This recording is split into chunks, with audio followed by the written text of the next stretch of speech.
So hello guys, तो इस weekly current affairs वाले वीडियो में जुलाई महीने के तीसरे वाले हफ्ते के दूसरे वाले पार्ट को हम लोग कवर करेंगे। तो चलिए स्टार्ट करते हैं।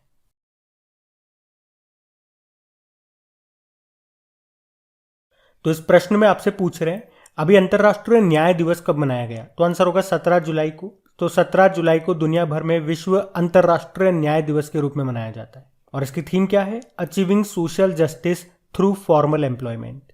आपको याद है अभी इंटरनेशनल डे ऑफ वुमेन जजेस, अंतर्राष्ट्रीय महिला न्यायाधीश दिवस कब मनाया गया था? पहली बार ये दिन मनाया गया था 10 मार्च को। तो वो भी याद रखना। बढ़ते आगे।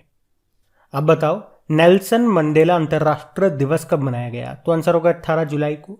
तो संयुक्त राष्ट्र के द्वारा हर साल 18 जुलाई को नेल्सन मंडेला अंतर्राष्ट्रीय दिवस के रूप में मनाया जाता है। इस दिन को मंडेला दिवस भी कहते हैं। नेल्सन मंडेला, आप जानते हो, ये दक्षिण अफ्रीका के पहले लोकतांत्रिक रूप से चुने गए अश्वेत राष्ट्रपति थे। तो इनके जन्मदिन को ही ये दिन मनाते हैं। कब? 18 जुलाई को। वे महात्मा गांधी जी के सत्याग्रह आंदोलन से भी प्रभावित हुए थे और नेल्सन मंडेला ने 27 साल जेल में गुजारे और अपना पूरा जीवन मानवता की सेवा के लिए समर्पित कर दिया था। उन्हें अपने जीवन काल में लगभग 700 पुरस्कारों से सम्मानित किया गया। नोबेल शांति पुरस्कार भी उनको मिल चुका। कब? 1993 में मिला था। इनके नाम पे संयुक्त राष्ट्र महासभा ये नेल्सन मंडेला पुरस्कार भी देती है। और वैसे इनका निधन कब हुआ था? 5 दिसंबर 2013 को। और याद रखना, संयुक्त राष्ट्र के द्वारा 2019 से लेकर 2028 को Nelson Mandela decade of peace के रूप में घोषित किया गया। तो ये कुछ एक्स्ट्रा फैक्ट्स भी मैंने इनसे रिलेटेड बताए, ध्यान रखना। बढ़ते आगे। चलो बताओ हाल ही में विश्व शतरंज दिवस कब मनाया गया? तो आंसर होगा 20 जुलाई को। तो हर साल 20 जुलाई को वर्ल्ड चेस डे के रूप में मनाया जाता है। और 20 जुलाई को ही क्यों मनाते हैं? क्योंकि फिडे, जो कि शतरंज को रेगुलेट करने वाली बॉडी है फिडे, उसकी स्थापना होती है 20 जुलाई 1924 को। इसीलिए 20 जुलाई को ये दिन मनाते हैं। हेडक्वार्टर कहाँ है फिडे का? लुज़ेन, स्विट्जरलैंड में है। और शतरंज की बात है तो आपको याद रखना है 44वां फिडे ओलंपियाड ये पहली बार होगा भारत में। भारत में भी कहाँ पे? चेन्नई में, जिसका शुभंकर है थम्बी। बढ़ते हैं आगे।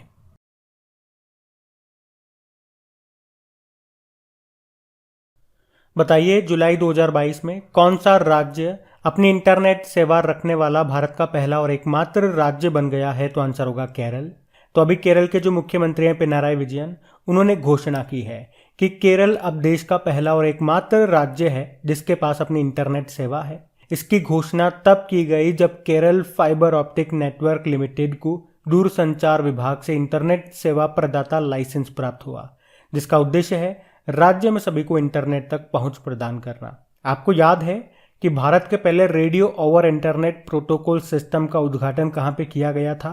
कोलकाता के श्यामा प्रसाद मुखर्जी पोर्ट पर। पोर्ट यानी कि बंदरगाह। वैसे अभी माइक्रोसॉफ्ट ने अपने इंटरनेट एक्सप्लोरर को रिटायर कर दिया, ये भी याद रखना। बढ़ते हैं आगे। चलो बताओ आईटीबीपी ने पूर्वोत्तर भारत में अपना पहला पर्वत युद्ध प्रशिक्षण केंद्र कहां पे बनाया? तो आंसर होगा डोंगबांग।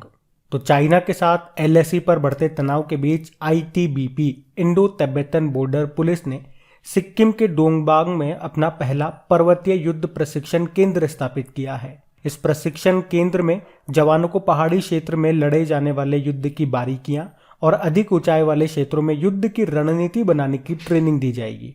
आपको बता दूं, उत्तराखंड के ओली में 1974 में आईटीबीपी ने अपना पहला पर्वतारोहण और स्कीइंग केंद्र स्थापित किया था और उसकी स्थापना के 5 दशक बाद आईटीबीपी ने सिक्किम में इस नए केंद्र की स्थापना की है। वैसे आईटीबीपी के डायरेक्टर जनरल कौन है बताओ? संजय अरोड़ा है। नाम ध्यान रखना। बढ़ते आगे। चलो बताओ अभी हाल ही में 100% लैंडलॉर्ड पोर्ट बनने वाला देश का पहला प्रमुख बंदरगाह कौन सा बन गया? तो आंसर होगा जवाहरलाल नेहरू पोर्ट। तो Jawaharlal Nehru port 100% landlord port बनने वाला देश का पहला प्रमुख बंदरगाह बन गया है। मतलब इसमें सभी बर्थ पीपीपी मॉडल पर संचालित हो रहे हैं। पीपीपी मतलब पब्लिक प्राइवेट पार्टनरशिप। आपको बता दूं, जवाहरलाल नेहरू पोर्ट ये देश के अग्रणी कंटेनर बंदरगाहों में शामिल है और टॉप 100 वैश्विक बंदरगाहों में इसका स्थान 26वां है। वर्तमान में इसमें 5 कंटेनर टर्मिनल कार्य कर रहे हैं, जिनमें से केवल एक का स्वामित्व बंदरगाह के पास है। बंदरगाह यानी कि पोर्ट। आप मुझे बताओगे कांडला बंदरगाह का नाम बदल के क्या किया गया था? दीनदयाल पोर्ट। कोलकाता बंदरगाह का नाम बदल के क्या कर दिया? श्यामा प्रसाद मुखर्जी पोर्ट। और भारत के पहले radio over internet protocol system का उद्घाटन कहाँ पे किया गया था? कोलकाता पोर्ट में ही। याद रखना। बढ़ते आगे।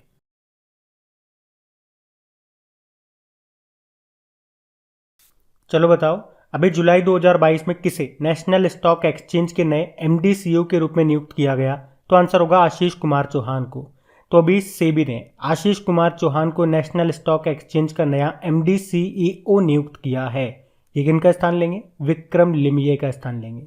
और आपको बता दूं, ये आशीष कुमार चौहान अभी तक ये बॉम्बे स्टॉक एक्सचेंज के एमडी सीईओ थे। लेकिन अगर मैं पूछूं, अभी बॉम्बे स्टॉक एक्सचेंज के नए एमडी सीईओ किसे बनाया गया? एसएस मुंदड़ा को। क्योंकि आशीष कुमार चौहान तो अब नेशनल स्टॉक एक्सचेंज के एमडी सीईओ बन गए। अभी सेबी की पहली महिला अध्यक्ष कौन बनी थी? माधवीपुरी बुच। और एसबीआई जनरल इंश्योरेंस के एमडी सीईओ बने पारितोष त्रिपाठी। ध्यान रखना नाम। बढ़ते आगे। चलो बताओ, जुलाई 2022 में नवगठित national bank for financing infrastructure and development के एमडी सीईओ के रूप में किसे नियुक्त किया गया? तो आंसर होगा राजकिरण राय जी को। तो फाइनेंशियल सर्विसेज इंस्टीट्यूशंस ब्यूरो यानी कि वित्तीय सेवा संस्थान ब्यूरो ने नवगठित national bank for financing infrastructure and development में मैनेजिंग डायरेक्टर के पद के लिए राजकिरण राय जी की सिफारिश की है। राजकिरण राय जी ये यूनियन बैंक ऑफ इंडिया के पूर्व अध्यक्ष हैं।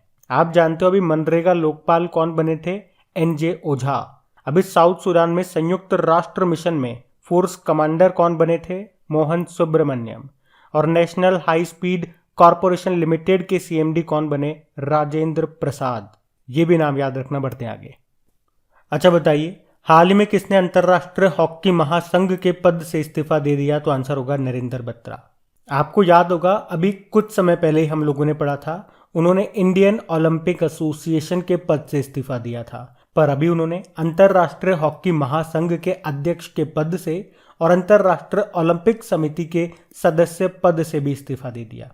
क्या नाम है? नरेंद्र बत्रा। अभी रबाब फातिमा का नाम आपने सुना होगा। बांग्लादेश की यूनाइटेड नेशन में परमानेंट रिप्रेजेंटेटिव हैं ये, जो अभी under secretary general of United nation बनी है। रुचिरा कंबोज, ये नाम तो मोस्ट इंपॉर्टेंट है क्योंकि अभी यूनाइटेड नेशन में भारत की नई स्थायी यानी कि रिप्रेजेंटेटिव परमानेंट रिप्रेजेंटेटिव ये बनी थी। टीएस तिरुमूर्ति की जगह आई है।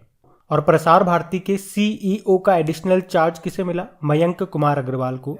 वैसे तो ये दूरदर्शन के महानिदेशक है। ध्यान रखना। ये भी। बढ़ते आगे। अच्छा बताइए, जुलाई 2022 में रतन इंडिया पावर ने मैनेजिंग डायरेक्टर के रूप में किसे नियुक्त किया? तो आंसर होगा ब्रजेश गुप्ता को। तो रतन इंडिया पावर, इसने ब्रजेश गुप्ता को मैनेजिंग डायरेक्टर के रूप में नियुक्त किया। रतन इंडिया पावर ये एक प्राइवेट बिजली उत्पादन कंपनी है जिसके महाराष्ट्र के अमरावती और नासिक में 2700 मेगावाट की थर्मल पावर प्लांट की स्थापित क्षमता है, कैपेसिटी है। अब देखो, कुछ इंपॉर्टेंट नाम मैं आपको बताऊंगा। संदीप कुमार गुप्ता ये भी gas authority of India limited के चेयरमैन बने। Nitin Gupta central board of direct tax के चेयरमैन बने। और Dinkar Gupta national investigation agency के डायरेक्टर जनरल बने। और गुप्ताओं में एक और नाम याद आएगा आपको, आर के गुप्ता का नाम। अभी डेप्यूटी इलेक्शन कमिश्नर यानी कि उपचुनाव आयुक्त बने ये। वैसे हमारे चुनाव आयुक्त कौन है? इलेक्शन कमिश्नर कौन है? चलो बताओ, आप बताओ कौन है और कौन से नंबर के हैं, ये भी बताओ। और ब्रजेश से याद आएगा आपको ब्रजेश कुमार उपाध्याय का नाम। गोवा शिपयार्ड के अभी ये नए प्रमुख बने थे। तो इस क्वेश्चन में कुछ एक्स्ट्रा इंपॉर्टेंट फैक्ट्स मैंने आपको बताए जो इंपॉर्टेंट रहेंगे आपके आने वाले एग्जाम के लिए, इनको ध्यान रखना। बढ़ते आगे। अच्छा बताओ, अभी हाल में किसी बीसीसीआई का एथिक्स ऑफिसर नियुक्त किया गया? तो आंसर होगा विनीत सरन को। तो अभी सुप्रीम कोर्ट के पूर्व न्यायाधीश विनीत सरन, इनको बीसीसीआई में एथिक्स ऑफिसर और लोकपाल बनाया गया है। किनका जगह लेंगे ये? डीके जैन का। बीसीसीआई की स्थापना होती है 1928 में। मुंबई में हेडक्वार्टर है। सचिव इसके जय शाह हैं और अध्यक्ष हैं सौरव गांगुली। सौरव गांगुली आपको याद होगा, अभी ब्रिटिश संसद ने इनको सम्मानित भी किया था। बताओ, एसोचैम के अभी नए अध्यक्ष कौन बने? सुमंत सिन्हा। राष्ट्रीय अनुसूचित जाति आयोग के अध्यक्ष, national commission for schedule caste के नए अध्यक्ष बने विजय सांपला। ये नाम भी याद रखना। बढ़ते आगे। चलो बताओ, जुलाई 2022 में केवीआईसी के नए अध्यक्ष कौन बन गए? मनोज कुमार बन गए।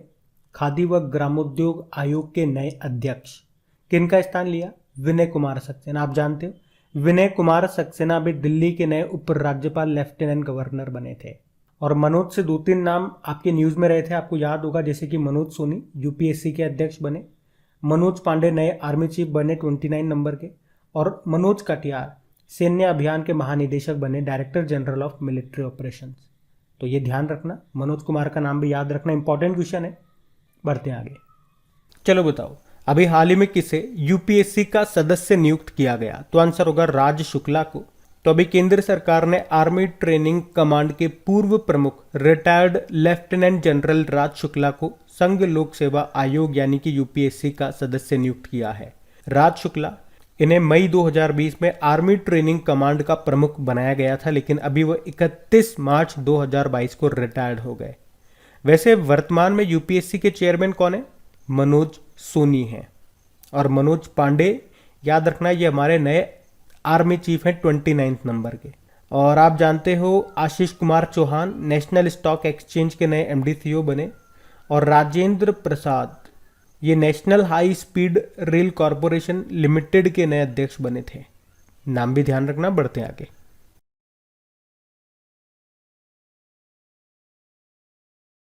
चलो बताओ, एशियन गेम्स 2022 का आयोजन ये कहाँ पे किया जाएगा? तो आंसर होगा हांगझो, चाइना में। तो एशियन गेम्स 2022 वैसे तो ये इसी साल सितंबर में होने वाले थे, लेकिन कोविड-19 के कारण अब ये 2023 में होंगे। कहाँ पे? चाइना के हांगझो में। ये इसका 19वां संस्करण होगा। और डेली करंट अफेयर्स अगर आप देखते होंगे तो मैंने आपको बताया था इसका मैस्कॉट, इसका शुभंकर क्या है। चलो अब मैं आपसे जानना चाहूंगा इसका शुभंकर क्या है, बताइए। हम बढ़ते हैं आगे। चलो बताओ, जुलाई 2022 में किस देश ने FIH महिला हॉकी विश्व कप को जीत लिया? तो आंसर होगा नीदरलैंड ने। तो अभी नीदरलैंड ने फाइनल में अर्जेंटीना को हरा करके अपना नवा FIH women's hockey world cup खिताब जीत लिया है। पहले स्थान पे नीदरलैंड, दूसरे पे अर्जेंटीना और तीसरे पे रही ऑस्ट्रेलिया। ये महिला FIH हॉकी विश्व कप का 15वां संस्करण था, जो कि 1 से लेकर 17 जुलाई 2022 तक स्पेन और नीदरलैंड में हुआ। तो ये ध्यान रखना। बढ़ते हैं आगे। चलो बताओ, अभी हाल ही में 36वें राष्ट्रीय खेल में पहली बार योगासन और किस खेल को शामिल किया गया? तो आंसर होगा मल्लखंब को। तो भारतीय ओलंपिक संघ ने 36वें नेशनल गेम्स में पहली बार योगासन और मल्लखंब को शामिल किया है। आपको पता है इस बार के 36वें नेशनल गेम्स ये गुजरात में होंगे। कब से कब तक? 27 सितंबर से 10 अक्टूबर तक। चलो आप मुझे बताओ, पंजाब का मार्शल आर्ट कौन सा है? गतका है। केरल का कौन सा है? कलारीपयट्टू, ये भारत का सबसे पुराना मार्शल आर्ट है। और मणिपुर का मार्शल आर्ट है थांगटा। और मल्लखंब ये कहाँ का है? ये मध्य भारत का है। बढ़ते हैं आगे। चलो बताओ, 2028 के ग्रीष्मकालीन ओलंपिक खेल की मेजबानी कौन सा देश करेगा? तो आंसर होगा लॉस एंजलिस। तो 2028 में समर ओलंपिक और पैरालंपिक गेम्स ये लॉस एंजलिस अमेरिका में होंगे। वैसे आपको बता दूं, लॉस एंजलिस इससे पहले भी 1932 और 1984 के ओलंपिक की मेजबानी कर चुका है, और इस बार ये पहली बार होगा जब लॉस एंजलिस पैरालंपिक गेम्स की भी मेजबानी करेगा। अच्छा, 2024 के समर ओलंपिक कहाँ पे होंगे? पेरिस, फ्रांस में। और 2020 के समर ओलंपिक कहाँ पे हुए थे? टोक्यो, जापान में। और अभी 2022 में जो आपके विंटर ओलंपिक हुए थे वो कहाँ पे हुए थे? बीजिंग, चाइना में हुए थे। वैसे वर्ल्ड ओलंपिक डे कब मनाया जाता है? 23 जून को मनाया जाता है। ये डे भी याद रखना। बढ़ते हैं आगे। चलो बताओ, अभी हाल ही में बेन स्टोक्स ने वनडे क्रिकेट से संन्यास की घोषणा कर दी है। वे किस देश के क्रिकेटर हैं? इंग्लैंड के। तो इंग्लैंड के ऑलराउंडर हैं बेन स्टोक्स, जिन्होंने वनडे से संन्यास ले लिया। बेन स्टोक्स ने अभी तक 104 ODI मैचेस खेले हैं, और स्टोक्स ये 2019 के वनडे वर्ल्ड कप फाइनल में मैन ऑफ द मैच भी रहे थे। उन्होंने वैसे 2011 में आयरलैंड के खिलाफ ODI में डेब्यू किया था। तो ध्यान रखना इनका नाम। बढ़ते हैं आगे।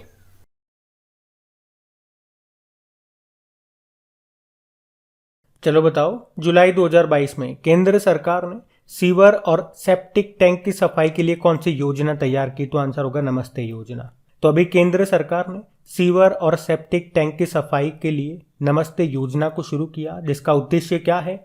भारत में स्वच्छता कार्यों में शून्य मृत्यु जैसे परिणाम प्राप्त करना, और सीवर और सेप्टिक टैंक स्वच्छता श्रमिकों को वैकल्पिक आजीविका प्रदान करना। ये योजना 16 अगस्त 2022 से भारत के लगभग 500 शहरों में शुरू की जाएगी।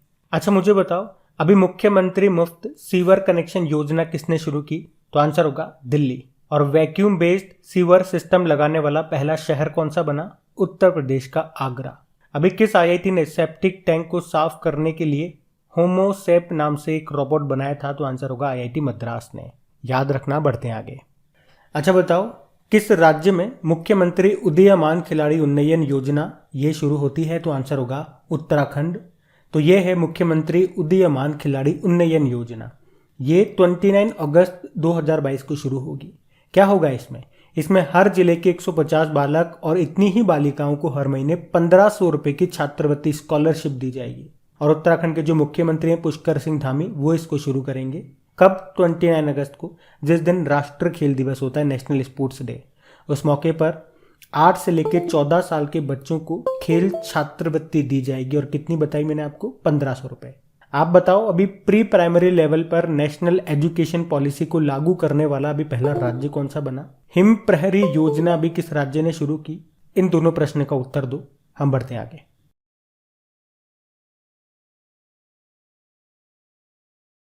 अच्छा बताओ, हाल ही में किसने the dharma of justice in the Sanskrit epics नाम की बुक को लिखा? तो आंसर होगा रूथ वनिता ने।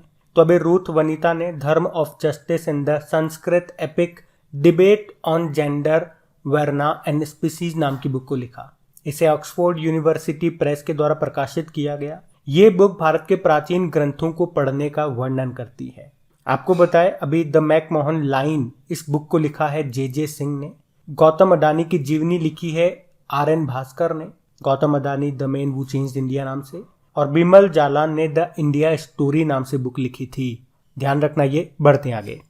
चलो बताओ, अभी हाल ही में बियॉन्ड द मिस्टी वेल नाम की बुक को किसने लिखा?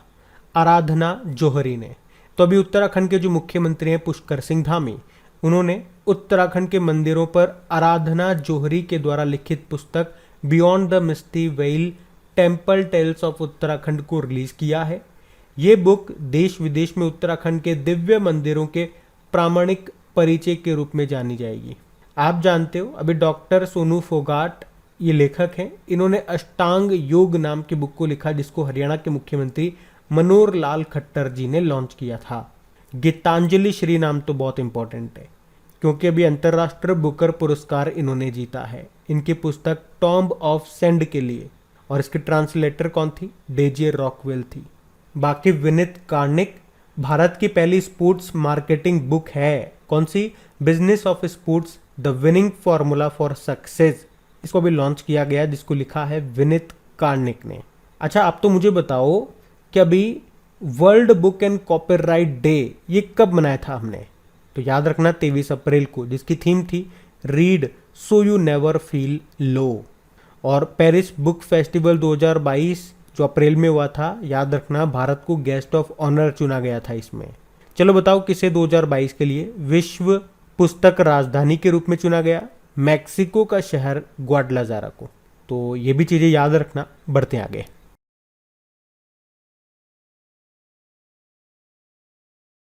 चलो बताओ, अभी जुलाई 2022 में भारतीय नौसेना की किलो श्रेणी की पनडुब्बी को सेवा मुक्त कर दिया, डिकमीशन कर दिया। उसका नाम क्या है?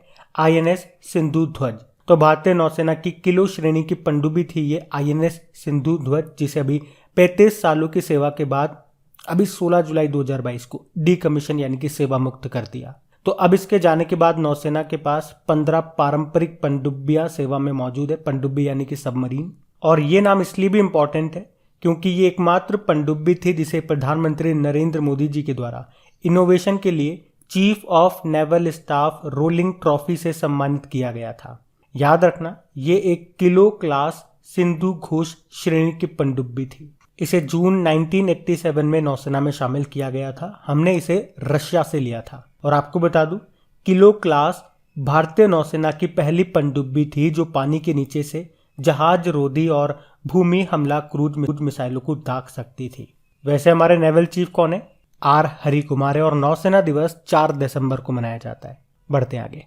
चलो बताओ, हाल ही में असम और किस राज्य ने नामसाई घोषणा पर हस्ताक्षर किए? तो आंसर होगा अरुणाचल प्रदेश। तो अभी असम और अरुणाचल प्रदेश ने अपने 7 दशक पुराने सीमा विवाद को सुलझाने की दिशा में एक कदम के तहत नामसाई घोषणा पर हस्ताक्षर किए। अरुणाचल प्रदेश के नामसाई में मुख्यमंत्री पेमा खांडू ने और असम के जो मुख्यमंत्री हैं हेमंत बिस्वा शर्मा, तो उनके बीच ये हस्ताक्षर किए गए और वे अब चुनाव लड़ने वाले गांवों की संख्या 123 के बजाय 86 तक सीमित करने के लिए सहमत हुए। वैसे दोनों राज्यों के बीच में जो सीमा है वो कितनी लंबी है? 804 किलोमीटर है। ध्यान रखना, बढ़ते आगे। चलो बताओ, हाल ही में किस राज्य ने भारत की पहली डिजिटल लोक अदालत की शुरुआत की? तो आंसर होगा राजस्थान।